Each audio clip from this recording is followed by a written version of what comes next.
Assalamualaikum warahmatullahi wabarakatuh.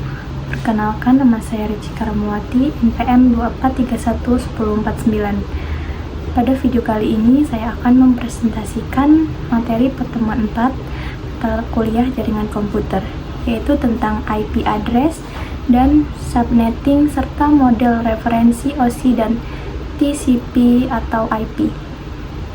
Oke, kemudian kedua materi ini merupakan dasar penting dalam memahami bagaimana perangkat-perangkat kita seperti laptop dan handphone bisa saling terhubung dan berkomunikasi melalui jaringan internet. Oke, selanjutnya sebelum masuk ke materi, berikut ada 4 poin yang akan dibahas pada video ini.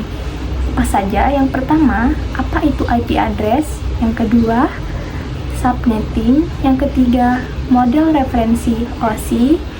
Dan yang keempat, model referensi TCP atau IP. Oke, kita mulai dari poin pertama. Oke, selanjutnya bagian pertama kita akan membahas tentang IP address dan subnetting. Oke, selanjutnya apa itu IP address? IP address atau Internet Protocol Address adalah sederetan angka unik yang diberikan pada setiap perangkat yang terhubung ke suatu jaringan.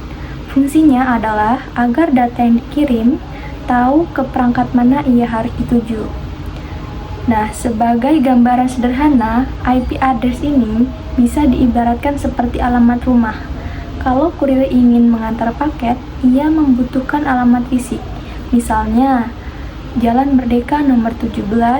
Nah, di dunia digital, router internet juga membutuhkan alamat serupa, yaitu IP address, contohnya 192.168.1.1 untuk mengantarkan data ke perangkat yang dituju. Format IP address yang umum digunakan disebut IPv4, yang terdiri dari 4 angka yang dipisahkan oleh tanda titik. Oke, selanjutnya struktur IPv4. Nah, kalau kita lihat lebih dalam, IP address versi 4 atau IPv4 ini terdiri dari 32 bit yang dibagi menjadi 4 blok. Angka disebut oktet dengan nilai masing-masing dari 0 sampai 255. Sebagai contoh, pada alamat 192.168.1.1, 3 oktet pertama umumnya menunjukkan bagian jaringan atau network, sedangkan oktet terakhir menunjukkan bagian perangkat atau host. Nah, IP address juga dibedakan menjadi beberapa kelas. Kelas A digunakan untuk jaringan berskala sangat besar, kelas B untuk jaringan skala menengah, dan kelas C untuk jaringan skala kecil, seperti di rumah atau di kantor. Oke, selanjutnya apa itu subnetting? Kita bahas tentang subnetting. Subnetting adalah proses membagi satu jaringan besar menjadi beberapa jaringan kecil yang disebut subnet.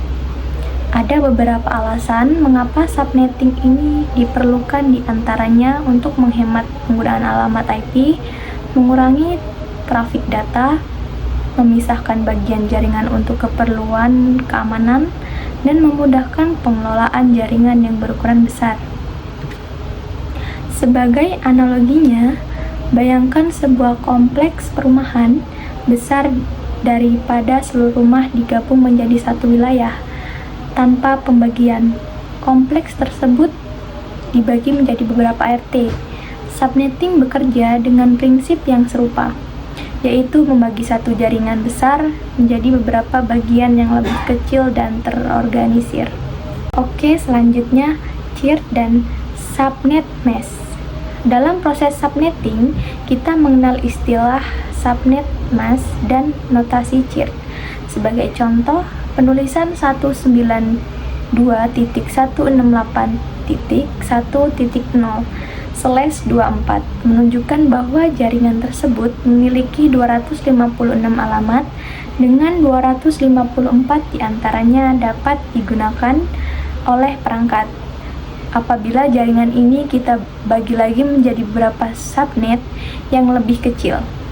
misalnya 4 bagian, maka masing-masing subnet akan memiliki rentang alamatnya sendiri, seperti yang terlihat pada tabel berikut. Nah, dengan begitu, satu jaringan besar dapat dipecah menjadi beberapa bagian yang lebih rapi dan mudah dikelola. Oke, selanjutnya kita masuk ke bagian kedua, yaitu model referensi OSI, dan TCP atau IP. Selanjutnya, model OSI. Model OSI atau Open System Interconnection merupakan kerangka konsep yang menjelaskan bagaimana proses komunikasi data berlangsung. Model ini terdiri dari 7 lapisan. Dari lapisan paling atas ada application, yaitu lapisan yang terhubung langsung dengan pengguna, seperti aplikasi browser atau email.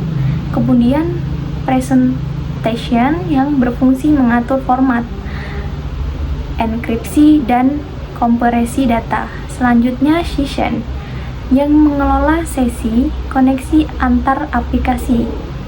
Lalu transport yang bertugas mengirimkan data secara end-to-end. Ada network, tempat IP address berperan dalam proses routing. Kemudian data link yang menggunakan alamat match untuk mengalamatkan fisik. Dan yang terakhir, physical, yaitu lapisan yang mengatur transmisi sinyal melalui kabel maupun media nirkabel. Selanjutnya, OSI versus TCP atau IP. Jika model OSI terdiri dari 7 lapisan dan bersifat lebih konseptual, model TCP atau IP merupakan model yang lebih ringkas, terdiri dari 4 lapisan, dan merupakan model yang benar-benar diterapkan dalam jaringan internet saat ini. 3 lapisan teratas pada OSI yaitu application, presentation, dan session digabungkan menjadi 1 lapisan application pada TCP atau IP. Lapisan transport tetap sama, lapisan network diganti namanya menjadi internet, sedangkan data link dan physical digabungkan menjadi 1 lapisan bernama network access. Dengan kata lain, model OSI berperan sebagai teori, sedangkan model TCP atau IP adalah penerapannya secara nyata. Selanjutnya, proses enkapsulasi. Nah, kita akan membahas bagaimana data yang kita kirim diproses sehingga sampai ke tujuan. Proses ini disebut enkapsulasi. Prosesnya adalah sebagai berikut. Data asli, misalnya pesan yang ingin dikirim, pada lapisan application disebut sebagai data. Kemudian, pada lapisan transport ditambahkan header sehingga menjadi segmen. Nah, selanjutnya pada lapisan internet ditambahkan header IP sehingga menjadi packet. Dan terakhir pada lapisan network ASIC ditambahkan alamat match sehingga menjadi frame yang siap dikirimkan melalui jaringan. Oke, jadi setiap lapisan menambahkan informasi atau bungkusnya masing-masing sebelum data tersebut benar-benar sampai ke tujuan. Oke, yang terakhir kesimpulan.